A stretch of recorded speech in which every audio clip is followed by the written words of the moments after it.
As an endocrinologist, I hear this almost every week from patients over 60. I'm eating less. I've cut back on sugar.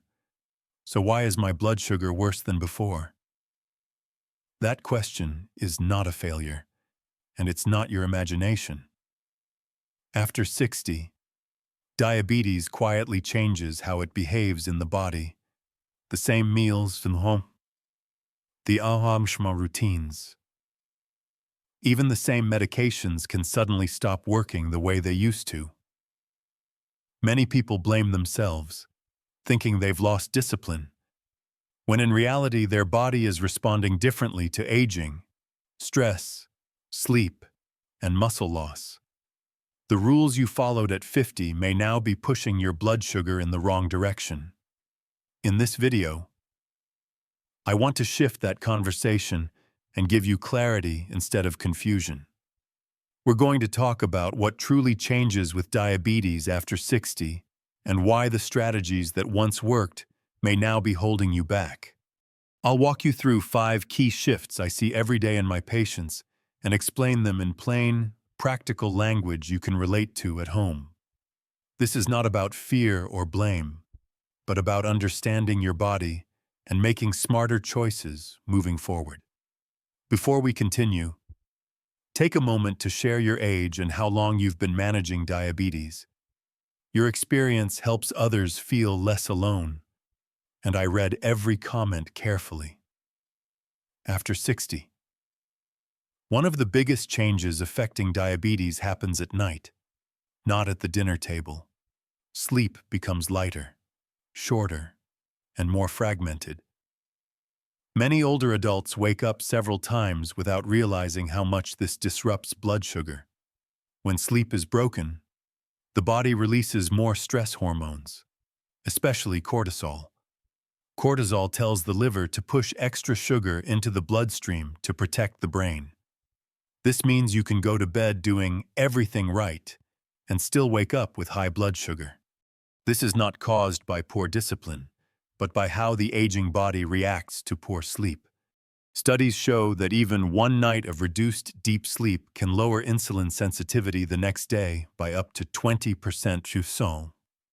Research from U.S. Palmar sleep labs has also shown that adults over 60 spend significantly less time in deep sleep compared to younger adults, even if total sleep hours look similar. This helps explain why morning blood sugar often rises with age, even when diet has not changed. I once worked with a 70-year-old man who kept tightening his diet because his morning numbers kept climbing. He skipped snacks, avoided carbs, and even ate less dinner. Nothing worked. When we talked longer, he mentioned waking up at 2 or 3 almost every night. We focused on sleep first, not food. He set a consistent bedtime, stopped late-night news, and added a small evening snack with protein. Within a month, his morning blood sugar dropped more than it had with any medication adjustment. If your mornings are the hardest part of diabetes control, sleep may be the missing piece, and that leads directly into another quiet change many seniors never hear about. After 60, muscle loss accelerates unless it's actively challenged. Muscle is one of the main places where blood sugar goes after you eat. Less muscle means less storage space, so sugar stays in the bloodstream longer. This is why people often notice higher readings after meals that once felt safe. Walking is healthy, but it doesn't fully protect muscle mass on its own. Studies in older adults show that without resistance activity, people can lose 1 to 2% of muscle each year after age 60. That loss directly affects glucose control. Research also shows that even light strength training improves insulin sensitivity more than diet changes alone in older adults. I remember a 67-year-old woman who walked faithfully every morning but still struggled with post-meal spikes. She felt defeated and confused. We added 2 short sessions a week using light hand weights and resistance bands. Nothing extreme. 3 months later, Her after-dinner readings were consistently lower, and she felt steadier on her feet. This isn't about building big muscles. It's about preserving what you already have so your body can manage sugar more efficiently. As we age, the liver becomes more sensitive to stress signals. Skipping meals, eating too little, or going to bed hungry can send the wrong message. The liver responds by releasing stored sugar to protect vital organs. This often shows up as high morning blood sugar, especially in people who try to be strict with food. Research on older adults shows that prolonged overnight fasting raises cortisol levels, which directly increases glucose output from the liver.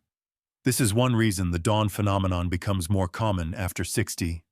A 72-year-old patient once told me she was afraid to eat dinner because she didn't want high numbers. She went to bed hungry every night and woke up discouraged every morning. We added a balanced evening meal with protein, fiber, and healthy fats. Within weeks, her morning readings stabilized, and she felt less anxious around food. Eating less is not always the answer after 60. Sometimes eating smarter and more consistently works better. After 60, digestion changes in subtle ways. Food moves more slowly through the stomach, but insulin response is also slower and weaker. This combination can cause sharper blood sugar spikes, even from foods that once caused no trouble. Toast, cereal, soup, or crackers often surprise people. Studies on aging metabolism show delayed insulin release and reduced glucose uptake in older adults. This makes portion size and food combinations more important than cutting foods out completely. One man in his early 70s was frustrated that oatmeal suddenly spiked his blood sugar. Instead of removing it, we adjusted the portion and added protein. His numbers improved without losing a food he enjoyed. The goal isn't perfection, but predictability. Stable meals create stable blood sugar. After 60, the body's warning signs for low blood sugar become quieter. Shakiness, sweating, or rapid heartbeat may not appear clearly. Many seniors mistake low blood sugar for normal fatigue or dizziness, increasing fall risk. Research shows that older adults have reduced awareness of hypoglycemia, especially those on long-term diabetes medications. This makes regular meals and gentle monitoring more important than chasing low numbers. A woman in her mid-70s came in worried about balance issues. She thought it was aging. Her blood sugar was dropping too low between meals. Once we adjusted her eating schedule, her confidence and stability returned. Safety matters more than tight control. This is often the moment when people feel overwhelmed and quietly blame themselves. They look at their numbers, follow the rules they were given, and still feel like they're losing control. I've seen strong, independent adults begin to doubt their bodies, not because diabetes suddenly became dangerous, but because no one explained how aging changes the rules. That emotional weight matters more than most people realize. Stress raises blood sugar, disrupts sleep, and drains motivation, creating a cycle that feels impossible to escape. Many seniors start to eat less, move less, and withdraw, thinking they are protecting themselves, when in reality they are becoming more fragile. What breaks my heart as a physician is watching people lose confidence in their own judgment. Diabetes becomes something they fear instead of something they manage. The truth is, nothing is broken. Your body is responding exactly as an older body does, protecting itself the best way it knows how. When you understand that, fear softens, numbers stop feeling like a verdict, and control begins to feel possible again. As we bring everything together, the most important shift after 60 is not chasing perfect numbers, but building a life that keeps your blood sugar steady and your body strong. Diabetes management at this stage is about stability, safety, and confidence, not punishment or extreme rules. When you eat enough protein, protect your muscle, sleep more consistently, and avoid long stretches of hunger. Your body works with you instead of against you. You are not doing less. You are doing what your body actually needs now. It's also important to remember that good control looks different at different ages. A number that is acceptable but stable often protects your heart, brain, and balance better than a lower number that swings wildly. You have every right to slow down medical decisions. Ask what a test or change will truly improve, and adjust your plan as your body changes. Diabetes care should feel like a partnership, not a test you're constantly failing.